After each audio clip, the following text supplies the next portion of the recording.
কবিতা যাত্রা Debabrata Singh. Medical college হাসপাতালের general বেডে আর আইসিইউ এর কাঁচের ঘরে সব মিলিয়ে টানা 7 দিন 7 রাত থাকার পরেও শেষ রক্ষে হলো না।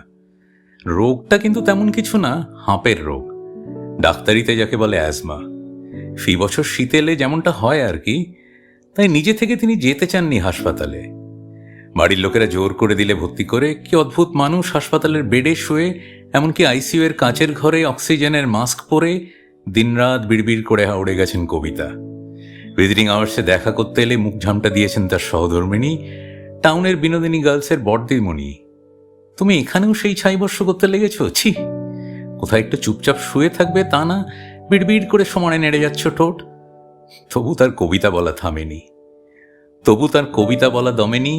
তাই দেখে ক্ষোভে ফেটে পড়েছিলেন বড়দিমণি। জীবনটা তুমি কবিতা কবিতা করে ঘুচিয়ে দিলে, নইলে জজ কোর্টে ওকালতি রোজগার কি কম? এই করেই সবাই বানিয়ে নিলে বাড়ি গাড়ি।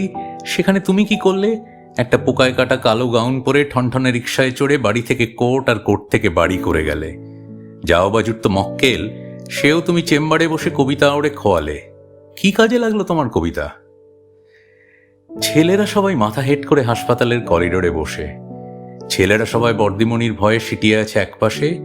ছেলেরা মানে উকিলবাবুর কবিতার ছেলেরা। তারা অবশ্য এখন আর কেউ ছেলে নেই। একসময় দাদার কাছে কবিতা শিখেছিল ওরা, একসময় দাদার কাছে কবিতা শুনে বড় হয়েছিল ওরা। বড়দিমণিকে তারা তখনও ভয় পেত, বড়দিমণিকে তারা এখনো ভয় পায়। তবু তাদের ইচ্ছে করছিল বলতে, ও বড়দি, এখন আর এসব কথা না শোনাতেই পারতেন। ও বড়দি, সারা জীবন তো এই কথাগুলোই শুনিয়ে এসেছেন। পরের দিন রাত ভোরে সবাই যখন ঘুমের ঘোরে, তখন তিনি চুপি চুপি পাড়ি দিলেন ঘুমের দেশে। না ফেরা সেই ঘুমের দেশে। তারপর আর কিছু না, তারপর হাসপাতাল ফেরত একজন অতি সাধারণের শ্মশান যাত্রা। সে যেমন হয় তেমনই, একখানা সস্তার খাটিয়া, রজনীগন্ধার গোছা, ফুলের মালা, ধূপের কাঠি, শুকনো খই ইত্যাদি ইত্যাদি।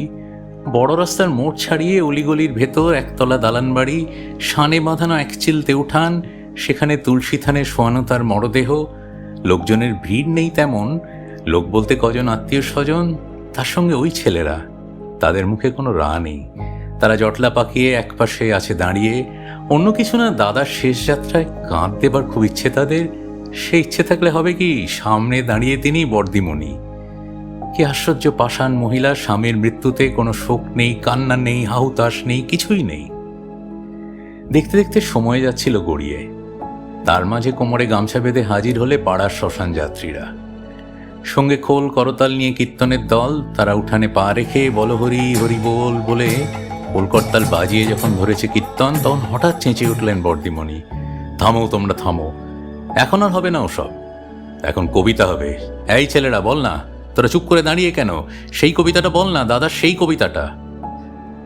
কমুহূর্ত কথা সরেনি ওদের, কমুহূর্ত তাকিয়ে থাকা অবাক চোখে। তারপর একে একে এগিয়ে এলো ওরা। তারপর শ্মশান যাত্রার খাটিয়া কাঁধে সবাই মিলে শুরু করলে কবিতা, দাদার প্রিয় কবিতা।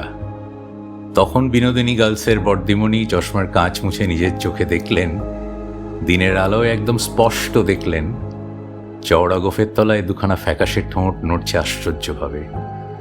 বিনোদী গার্লসের বড়দিমণি নিজের কানে শুনলেন ছেলেদের সঙ্গে গলা মিলিয়ে গমগমে গলায় কবিতা বলছে মানুষটা। একদিন যে দিনরাত্রির মালা গেঁথেছি বসে বসে, তার জন্য অমরতা দাবি করব না। তোমার দ্বারে তোমার অযুত নিযুত বৎসর, সূর্য প্রদক্ষিণের পথে যে বিপুল নিমেষগুলি উন্মিলিত নিমিলিত হতে থাকে, তারই এক ক্ষুদ্র অংশে কোনো একটি আসনের সত্যমূল্য যদি দিয়ে থাকি, জীবনের কোনো একটি ফলবান খণ্ডকে যদি জয় করে থাকি পরম দুঃখে, তবে দিও তোমার মাটির ফোঁটার একটি তিলক আমার কপালে, যে রাত্রে সকল চিহ্ন পরম অচিনের মধ্যে যায় মিশে। হে উদাসীন পৃথিবী, আমাকে সম্পূর্ণ ভুলবার আগে তোমার নির্মম পদপ্রান্তে আজ রেখে যাই আমার প্রণতি।